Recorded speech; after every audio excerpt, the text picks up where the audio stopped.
Hello, আমি Tisha. Good morning. আজকে আমার মেকআপ ক্লাসের আরও একটা দিন। আজকে কলকাতা থেকে না, আজকে যাব বাড়ি থেকে ক্লাসে। নিজের বেডটা গুছিয়ে নিয়ে স্নান করে ঝটপট রেডি হওয়া। স্নান করার পর যখন স্কিন কেয়ারটা করি না, এত রিফ্রেশ লাগে। আর একটা জিনিস আমি চেঞ্জ করেছি, বলো তো দেখি কি? বুঝতে পারলে ঝটপট কমেন্ট করো। তারপর রেডি হয়ে বেরিয়ে গেলাম। যেদিন আমার বাড়ি থেকে কলকাতা যাওয়ার থাকে না, আব্বু আমাকে বাস স্ট্যান্ড পর্যন্ত তুলে দিয়ে আসে। আর আমার বেশ ভালো লাগে সকাল সকাল বাসে করে যেতে। শীতের সকালে সকাল সকাল উঠতে একটু কষ্ট হয়, কিন্তু একবার উঠে গেলে বেশ ভালোই লাগে। ক্লাসে এসে নিজের উপর মেকআপ করতে শুরু করে দিলাম।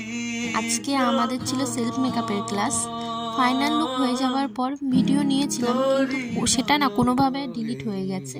আমি লাস্টে আমার কিছু ফটো অ্যাড করে দেবো। তারপর এখানে একটা সিম্পল হেয়ারস্টাইল শেখাচ্ছিল, সঙ্গে কাল করা। ম্যাম আমাকে ডেকে বলে, এসো তুমি করো। ফার্স্ট টাইম মেশিন হাতে ধরে হাত তোমার রীতিমতন কাঁপছিল, সঙ্গে ছ্যাঁকাও খাচ্ছিলাম, কিন্তু কিছু বলছিলাম না। ম্যাম বুঝতে পেরে বলে, জানি তুমি ছ্যাঁকা খাচ্ছ। তো ম্যাম এখানে সুন্দর করে গাইড করে হাতে ধরে ধরে আমাকে শেখাচ্ছিল। আর লাস্টে সাউথ ইন্ডিয়ান স্টাইলে একটা শাড়ি ড্রপিং শিখিয়েছিল।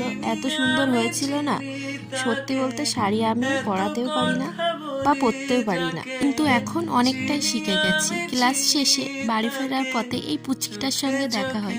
কি কিউট না, কেমন ভাবে আদর খায়। চলো তাহলে এখানেই শেষ, দেখা হচ্ছে নেক্সট ভিডিওতে।